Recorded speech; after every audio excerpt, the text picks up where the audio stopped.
La cualidad que tiene Cristo como Redentor es que Él es inmortal. Él puede morir y volver a vivir. ¿Me entienden? La inmortalidad de Cristo es una cualidad que el Señor la usa para podernos redimir, para Él pagar con su propia muerte por los pecados de nosotros.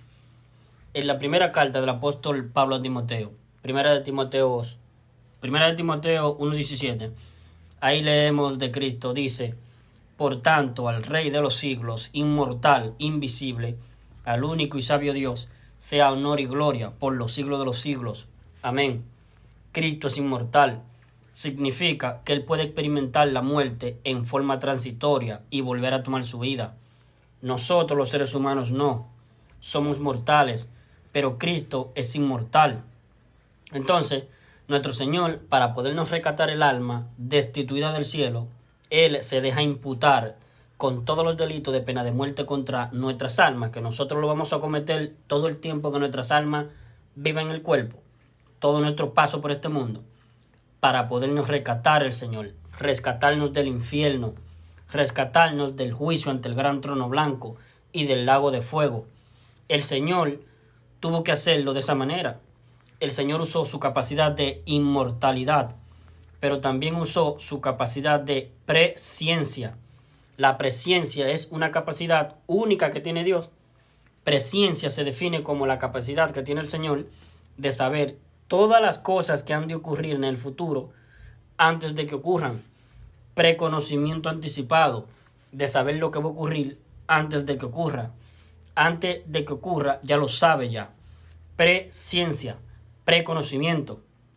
Entonces, la presciencia es la cualidad que tiene el Señor de saber todos los acontecimientos que han de ocurrir en el futuro hasta el fin de los tiempos, antes que ocurran. Y eso incluye el saber cuándo un día iban a ser tú del vientre de tu madre, qué sexo iba a tener tú, hombre o mujer, cuántos kilos iba a pesar tú. Eso lo sabía el Señor antes de la fundación del mundo, cuando tú ibas a nacer, de qué sexo ibas a ser tú, quiénes iban a ser tus padres, en qué país ibas a nacer, en qué era de la humanidad. Antes que tú nacieras, antes de la fundación del mundo, el Señor ya lo supo. Preconocimiento anticipado, de saber el Señor todas las cosas que han de ocurrir antes de que ocurran. Por eso es que el Señor ya sabe que finalmente Satanás va a ser lanzado al lago de fuego. Ya lo reveló el Señor en el Apocalipsis. Ya lo sabe. Él ya lo sabe todo. Sabe que un día va a iniciar la tribulación de 7 años. Que un día se va a levantar la bestia, anticristo. Él ya lo sabe. No ha ocurrido, pero ya lo supo ya el Señor. Y lo reveló a Juan en el Apocalipsis. Dios supo antes de la fundación del mundo cuándo un día ibas a nacer. ¿Cuándo? ¿En qué año? ¿En qué mes? ¿En qué día? ¿A qué hora? ¿En qué minuto? ¿En cuáles segundos tú ibas a nacer del vientre de tu madre? Supo todo el tiempo que tú vas a vivir, toda tu vida terrenal. Y Dios supo antes de la fundación del mundo el día que tú vas a morir. Todo. Y eso incluye todos los pecados que tú vas a cometer hasta que tú te mueras. Todo. Lo sabe todo. Entonces hablamos de la omnisciencia de Dios. Todo lo sabe. Y de su presciencia, preconocimiento anticipado que tiene el Señor de saber todas las cosas que han de ocurrir antes de que ocurran.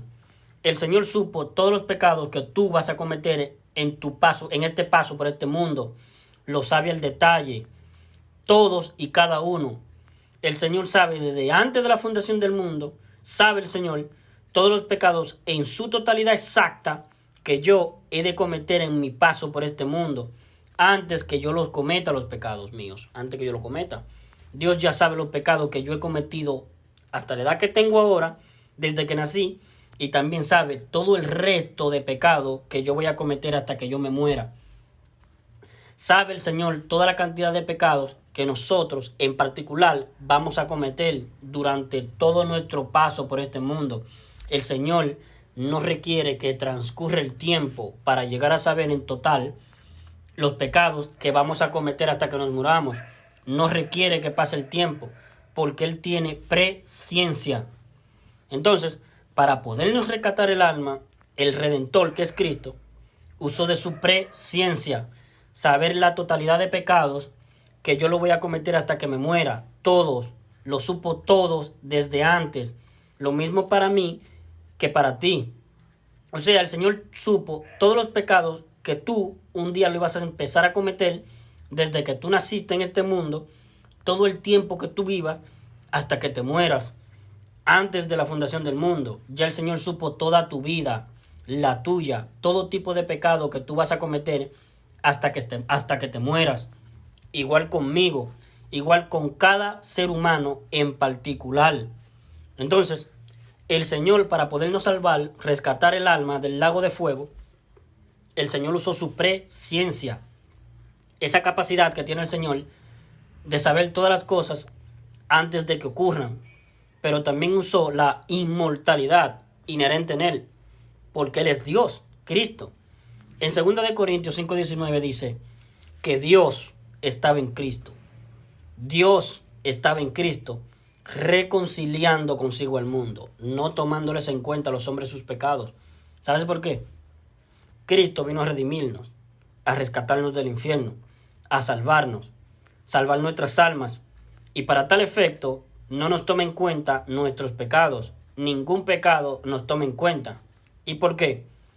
Porque los pecados nuestros los asumió Él, como si Él los hubiese cometido, para Él pagarlos todos, expiarlos, en vez de que lo pagásemos nosotros.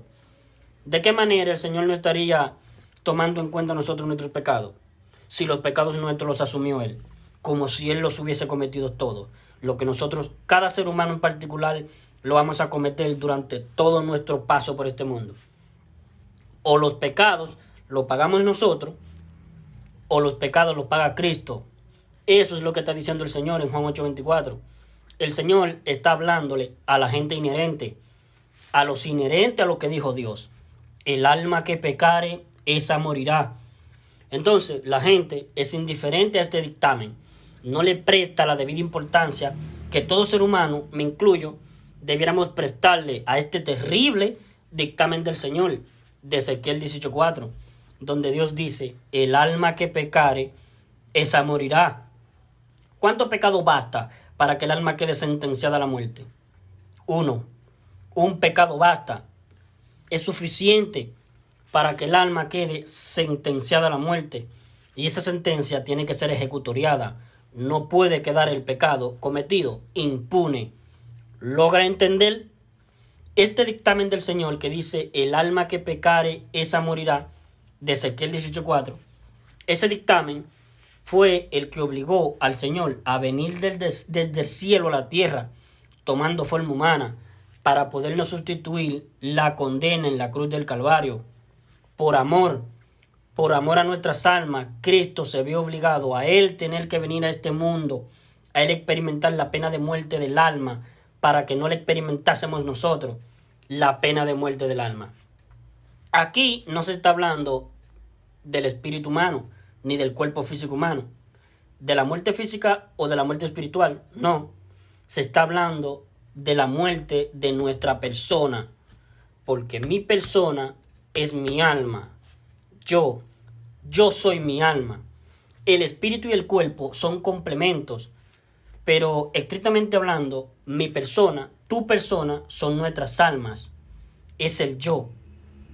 Entonces, advierte el Señor, habiendo dicho previamente Dios, el alma que pecare, esa morirá, Ezequiel 18:4, ya estando escrito en la palabra del Señor, en Eclesiastés 7:20, ciertamente no hay hombre justo en la tierra que haga el bien y nunca peque. Advierte el Señor en Juan 8:24, por eso os dije que moriréis en los pecados de vosotros, porque si no creyereis que yo soy, en los pecados de vosotros moriréis. Si no creyereis que yo soy vuestro Redentor, aquel que ya os rescaté vuestras almas, pagando el precio completo, total, en rescate de vuestras almas, si no creyereis que yo ya te salvé, entonces tú invalidas la salvación, y quedarás expuesto tú a tener que partir a la eternidad por cuenta tuya. Vas por las tuyas, no vas sustituido por Cristo. Tú tendrás que responder penalmente por tus propios pecados. Entonces, ¿quién paga la cuenta de los pecados tuyos? ¿Crees de todo corazón, con fe, que te la pagó Cristo en la cruz? vas al cielo. Y si no lo crees, invalida lo que Cristo hizo por ti, por tu incredulidad. Entonces pagarás tú. Irás al infierno en espera en tormento del juicio. Y en el juicio, por un pecado, al lago de fuego. En cambio, Cristo, el juicio y el lago de fuego, lo experimentó en la cruz, en vez de ti, en vez de mí. Y luego de esa región, de ese lugar de condena eterna, muerte eterna, lago de fuego, volvió a tomar su vida física, entrando su alma otra vez en su cuerpo en la cruz.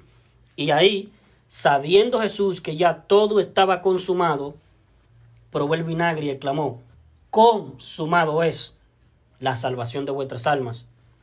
Entonces, finalmente, ¿quién paga la cuenta de los pecados tuyos? ¿Tú crees con seguridad, con certeza absoluta, esto es con fe, que te la pagó Cristo en la cruz cuando murió por nuestros pecados? Vas al cielo. ¿No lo crees?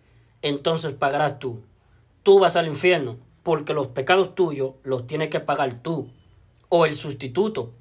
El sustituto nuestro es Cristo, nuestro Redentor, nuestro Salvador.